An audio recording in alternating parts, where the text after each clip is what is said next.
Salamat po sa Diyos, kayo po ay dinako ng Panginoon sa iglesia na to. Bagamat po marami pong wala ngayon, ay hindi po kailangang mawala ang gawain ng Panginoon. Amen! Happy New Year! Amen! Sige, patiin nyo na yung mga kapatid. Happy New Year! Mauna na tayong magbabatian. Happy New Year sa lahat. Amen. Sige po, tayo po ay manalangin na. Hallelujah. At sa isang taon, sa isang linggo, bagong taon na, mamaya, meron na uling magsa-celebrate ng kanilang kaarawan sa buwan ng Enero. At unang-una na dyan, syempre, si Tiosay, no? Sa January 2, tama ko na, Te. Sa birthday po ni Ate Josie sa January 2, sasara daw uli ang Riverside. Pray po natin. Si Josie at yung iba po na nangangailangan ng panalangin. Amen. Lord, maraming salamat sa umaga na to. Purihin ka, dakilain ka ng aming mga buhay. Salamat sa lakas at sigla na meron po kami ngayon, Panginoon, upang patuloy itong maipagkaloob sa iyo. Kanina, Panginoon, kami po'y umawit, kami sumamba sa pamamagitan ng awit, dalangin namin na nagustuhan mo. Paano ka namin, Panginoon, pinag-alayan ng pagpupuri at pagsamba sa pamamagitan po ng awitin o God. Lord, wala kaming ibang nais dito kung hindi mabigyan ka ng kalupuran. Every time na meron pong mga ganitong gawain, ang gawain nito ay para sa iyo, special palagi ang araw ng linggo.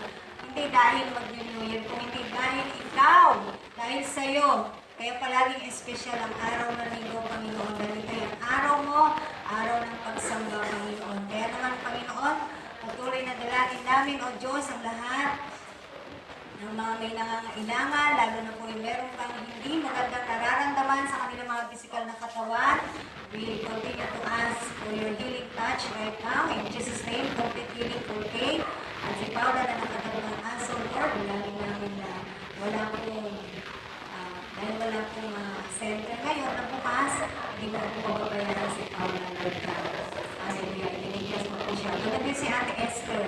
Sa pinagdadaanan niya, pag-chemotherapy, Lord, palakasin mo siya, lalo na yung physical na katawan niya.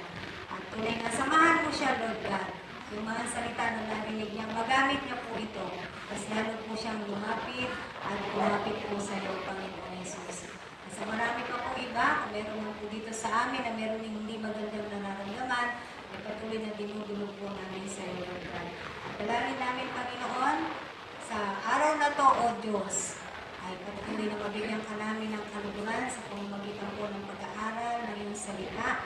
At ito po yung maitaas namin. Wala kaming ibang tinataas, O Diyos, sa lugar na to, sa aming mga buhay, hindi ikaw lamang, Panginoon Jesus. Kaya banal na Espiritu, pangunahan po kami, Lord God, ikaw po yung makita, ikaw yung marinig nila, yung mga salita mo, mas lalo namin maunawaan, at higit sa lahat ay masunod po namin. Salamat po, in Jesus' name, Amen! Amen! Hallelujah!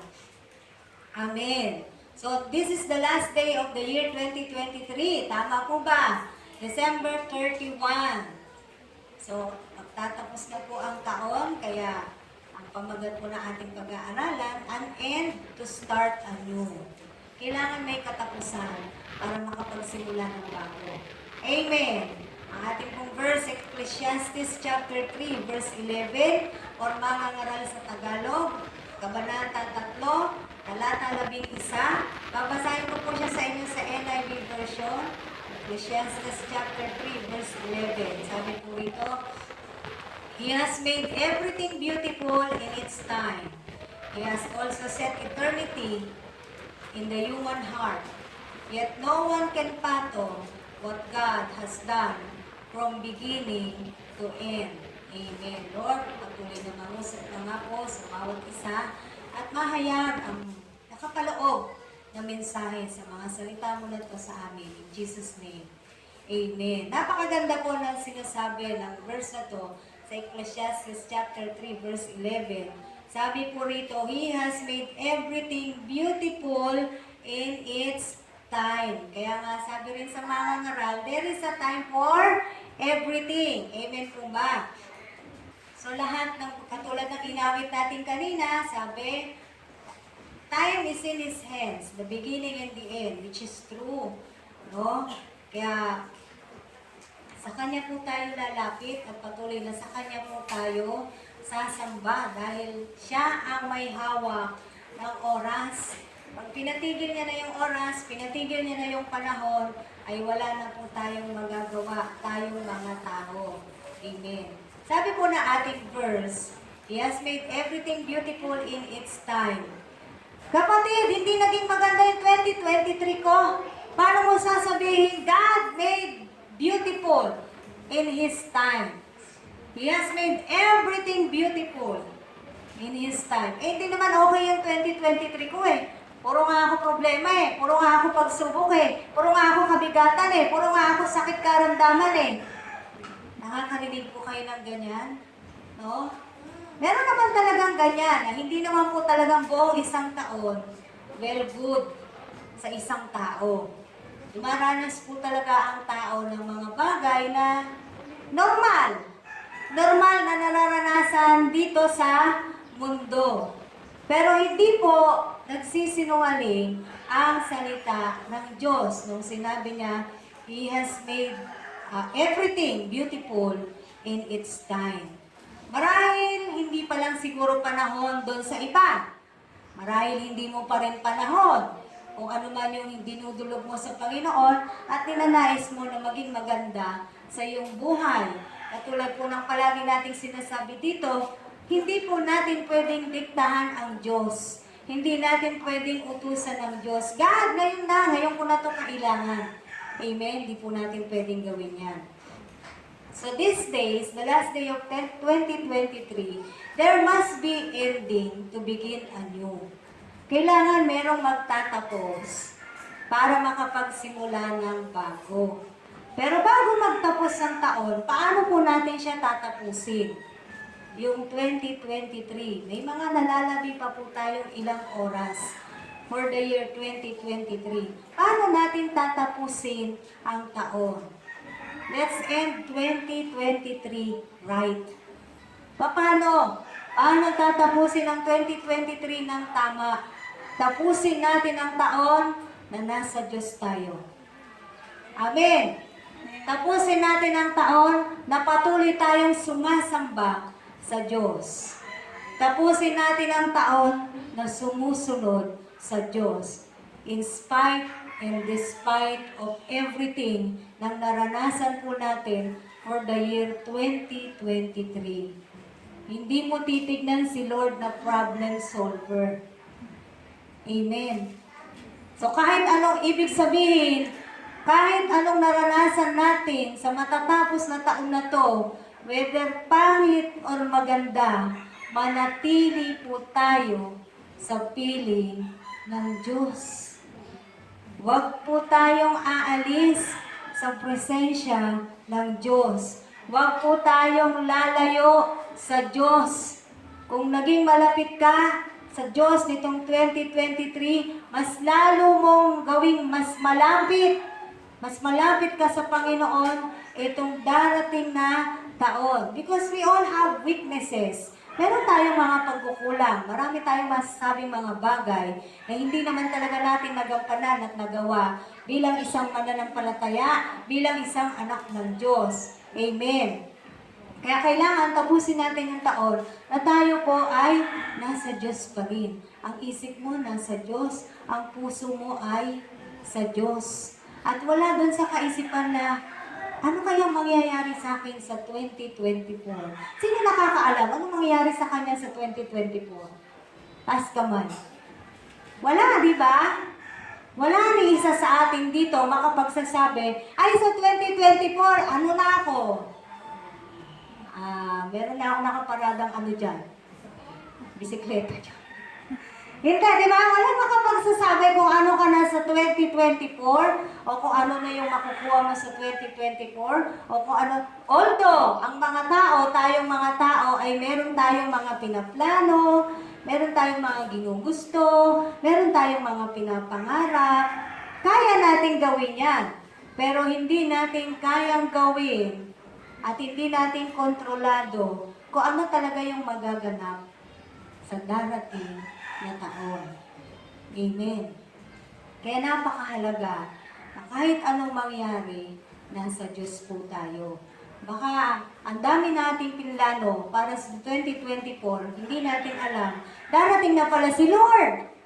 Eh hindi pa tayo handa, paano na? Darating na pala ang Panginoon, hindi pa tayo handa. O, palagi na lang sinasabi, darating na si Lord hanggang ngayon. O, tingnan nyo, 2024 na, hindi pa dumarating si Lord. Dapat ang sagot dyan, pasalamat tayo. Hindi pa dumarating si Lord. Bakit? Meron pa tayong pagkakataon para ayusin ang relasyon natin sa Diyos. Marami pa tayong pagkakataon para baguhin ang ating puso. May oras pa tayo para lalo pang lumapit sa Diyos. May oras pa tayo para mag-repent. Amen! Buti na lang hindi pa siya dumadating. Kasi sabi ko nga po sa inyo, once na dumating na siya, yun na yun eh. Yun na yun. Ang gagawin ng Diyos pag nandito na siya, anong sabi sa Thessalonica? Manunundo na lamang po siya. And then He will have His battle. No? Ngayon, palagi nating iisipin at gugustuhin at ipapanalangin, Panginoon, pag nanundo ka, dalangin ko, kasama ako. No? Amen. Pero alam niyo po ba, yung iba, ayaw ng ending. Yung katapusan. Yung ending hindi yung katapusan na date. No? Pero meron pong mahalagang bagay tayong makikita sa mga ending na katulad nito. Sa katulad ngayon, magtatapos po yung taon. Ano po yan? Una, makikita po natin sa Matthew 24 verse 13. Basahin po natin. Mateo 24:13. Matthew 24 verse 13, sabi po rito, the value of an end. Ano ba yung kahalagahan ng isang merong pagtatapos na katulad nito? Nakita na po natin, Matthew 24 verse 13, palagi nga po natin itong sinasabi, bukang bibig ito ng mga Kristiyano. Anong sabi? Ngunit ang manatiling tapat hanggang wakas ay siyang maliligtas. Kailan ka dapat manatiling tapat? Kailan tayo dapat manatiling tapat? Hanggang wakas. Up to the end. Kaya hindi tayo pwedeng tumigil. Amen. Manatili po tayong tapat. Be faithful to the Lord up to the end. Bakit? Nandun yung kaligtasan. Ako may sabi, hindi. Sabi ng Biblia. Maliwanag naman po, nakikita niyo sa Biblia niyo. Amen po. Ngunit ang manatiling tapat hanggang wakas, ang siyang maliligtas. Sino yung mananatiling tapat? Up to the end. Paano kung bumitiw ka? Sa hirap ng pinagdadaanan mo, sa hirap ng buhay, marami pong mga tao ngayon, kahit mga mananampalataya na, nakakabitiw. Umaayaw, lumalayo, nawawala ng pag-asa, nanlalamig, nanlulupaypay. Yun po yung gusto nating sabihin dito, na kahit gaano kahirap ang mga pinagdaanan o pagdadaanan po natin, manatili po tayong tapat sa Diyos hanggang wakas. Even up to the end. Bakit? Doon sa katapusan, doon natin maa-attain, doon natin makukuha kung ano yung gusto natin makuha. Kaya anong sabi? Be faithful. Maging tapat po tayo. Manatiling tapat. Tapat kanino? Tapat sa Diyos. Amen? Tandaan po natin, ayaw ng Diyos na meron po tayong ibang Diyos. Dahil ang tunay na Diyos ay mapanidughuin. He is a jealous God.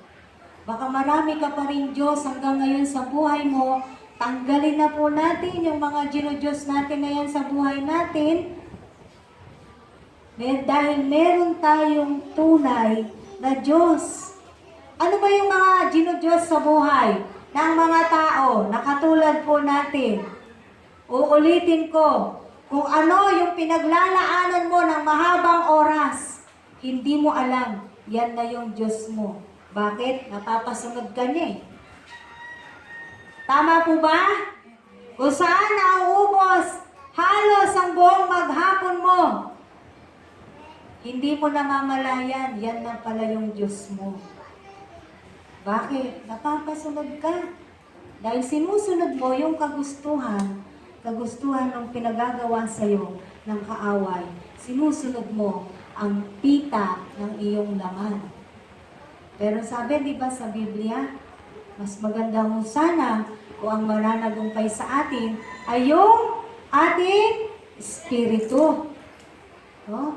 The spirit is willing but the flesh is weak. Mahina po talaga yung mga laman nating mga tao. Totoo yan.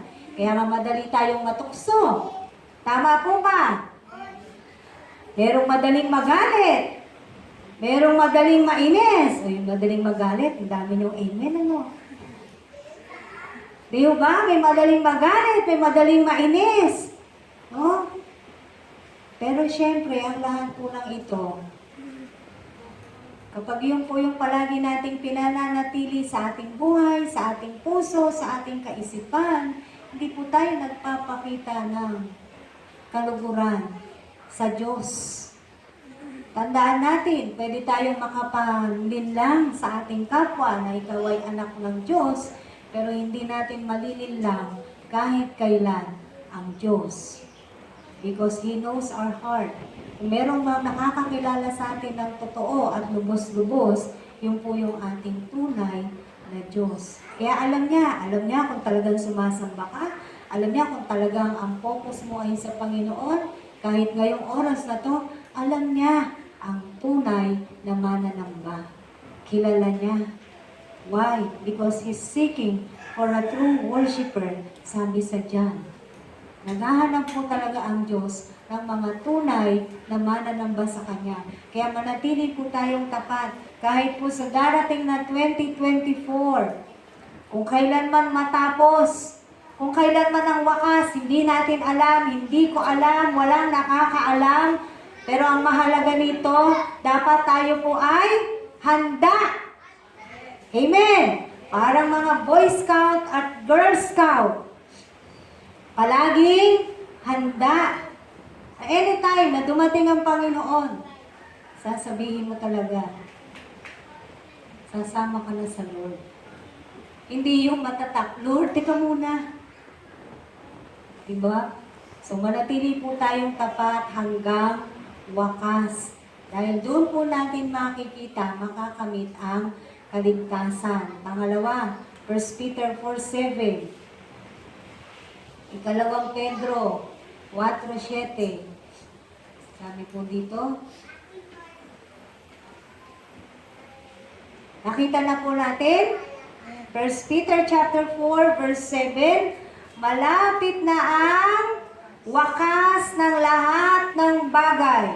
Kaya't maging mapagtimpi kayo at panatilihing malinaw ang pag-iisip upang kayo'y makapanalangin. Amen.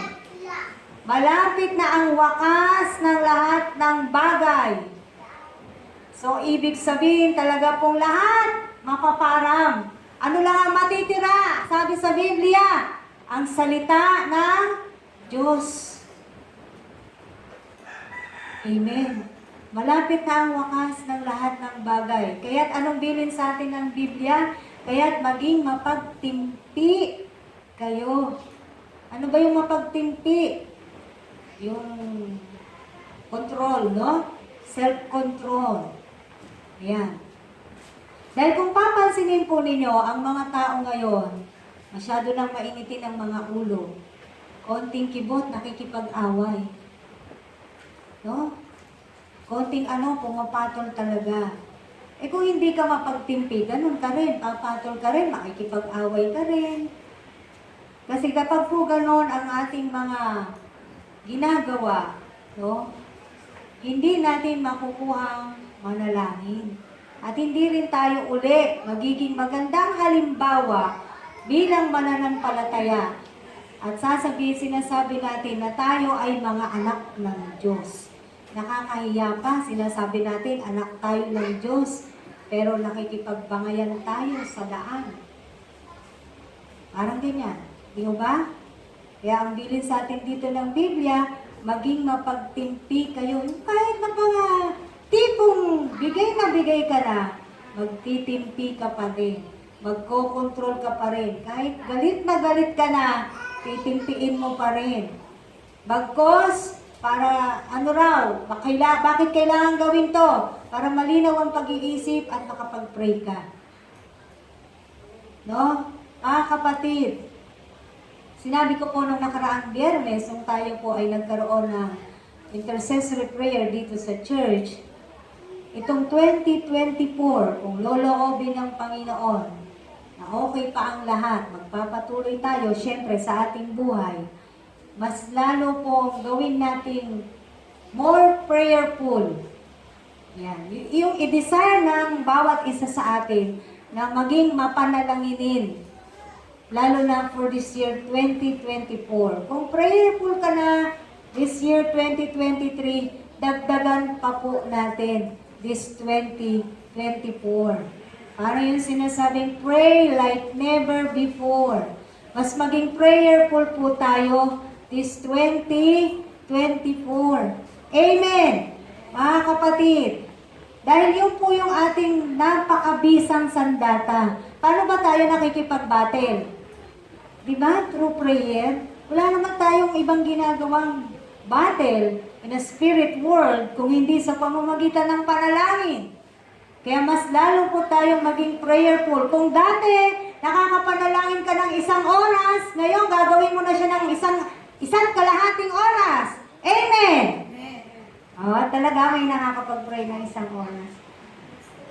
Di ba? Sa dami ho nang ipapanalangin natin, aabot po tayo. Pero huwag niyong biglain. Ba, hindi pa talaga kayo umaabot sa ganong oras.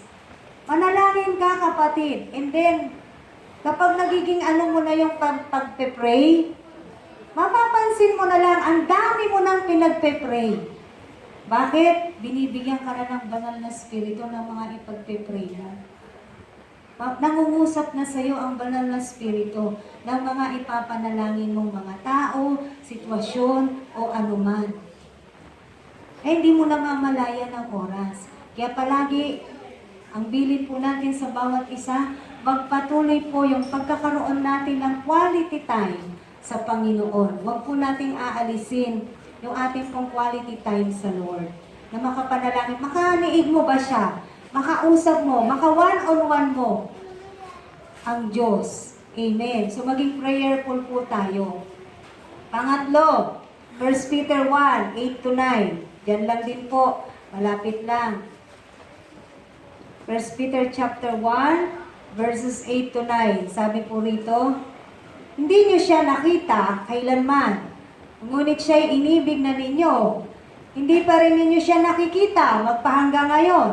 Ngunit nananalig na kayo sa Kanya. Dahil dito ay nag-uumapaw na sa inyong puso ang kagalakang di kayang ilarawan sa salita. Sapagkat inaani na ninyo ang bunga ng inyong pananampalataya. Ano yon? Ang inyong kaligtasan. Sino yung sinasabi po dito, hindi natin siya nakita at hanggang ngayon, hindi natin siya nakikita, ang ating pong Panginoong Hesus. Pero nananalig po tayo sa Kanya, iniibig natin ang Panginoong Hesus. Tama po ba? At sabi rito sa verse 9, ito yung maganda sapagkat inaani na ninyo ang bunga ng inyong pananampalataya, ang inyong kaligtasan. Ang pagbibigay po ng salvation ng God, alam nyo ba, hindi lang yung hinihintay natin na eternal salvation. Yung kahit nandito tayo sa lupa na to, sa mundo na to, hindi ba nandun ang pagliligtas ng Diyos sa bawat isa sa atin? Araw-araw? Amen? Yung pagising mo pa lang sa umaga, nandun na agad ang kaligtasan. Nagbiyahe ka, pumasok ka sa trabaho, nakauwi ka, hindi ba niligtas ka ng Panginoon doon? Nagkasakit ka, gumaling ka, hindi ba niligtas ka? Nahirapan ka? O ano man yung nararanasan mo sa iyong katawan? At nanalangin ka lang sa Diyos na wala, hindi ba nililigtas ka ng Diyos? Hindi ba ginagawa po yan ng Diyos sa ating lahat? Nararanasan po natin ang kaligtasan. Kahit hindi pa po yung talagang kaligtasan na hinihintay po natin. Ngayon pa lang, marami ng kaligtasan ang ipinaranas ng Diyos sa atin.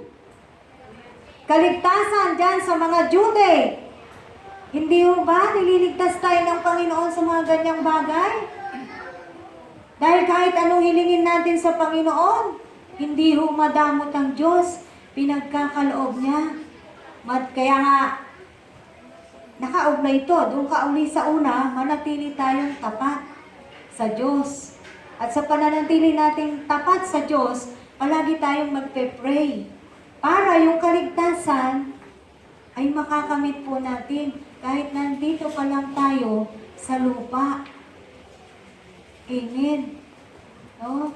Alam niyo, napakabuti ho ng Diyos. Napakarami ng pagkakataon sa aking pagbabiyahe pag ako'y pumapasok dyan sa Tehero. Ang mga sasakyan dyan ay parang mga nagkakarera na palagi, lalo na sa umaga.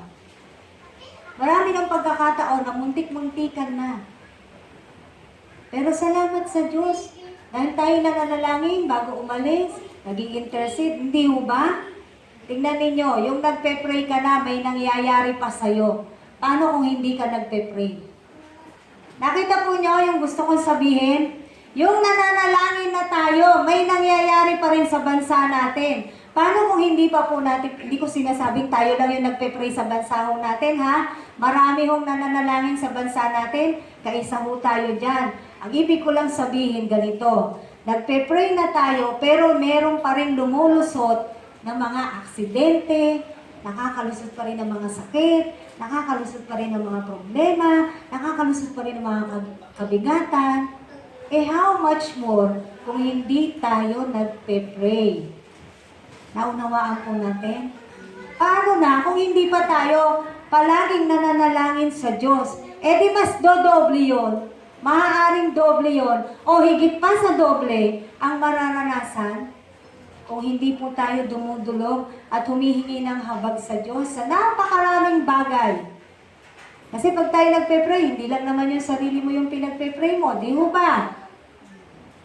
No? Pinagpe-pray natin yung mga tao sa paligid, yung mga mahal natin sa buhay. Ang resulta po ng lahat ng mga ginagawa po natin, kahit ngayon, makikita natin ang lahat ng resulta nito sa katapusan. Kailan yung katapusan? Hindi ko alam. Kaya nga sinasabi ko sa inyo, meron tayong graduation. Kasi doon natin malalaman lahat sa graduation. Ano yung sasabihin sa atin ng ating master?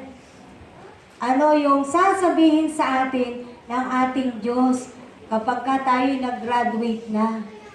Pero syempre tayong lahat naghahangad, nasabihan tayo ng Diyos ng well done, my good and faithful servant. Gusto nating lahat marinig yun sa Diyos. Tama po ba? Eh meron nung ginagawa doon. Hindi lang mo yan ginugusto. Sumunod po tayo sa Diyos. Gawin natin kung anong nais ng Panginoon. At unang-una ho dyan ay siya yung sambahin. Sambahin ng Diyos sa Espiritu at sa katotohanan. Revelation 1:8. Pahayag. Sabi po rito, Revelation chapter 1 verse 8,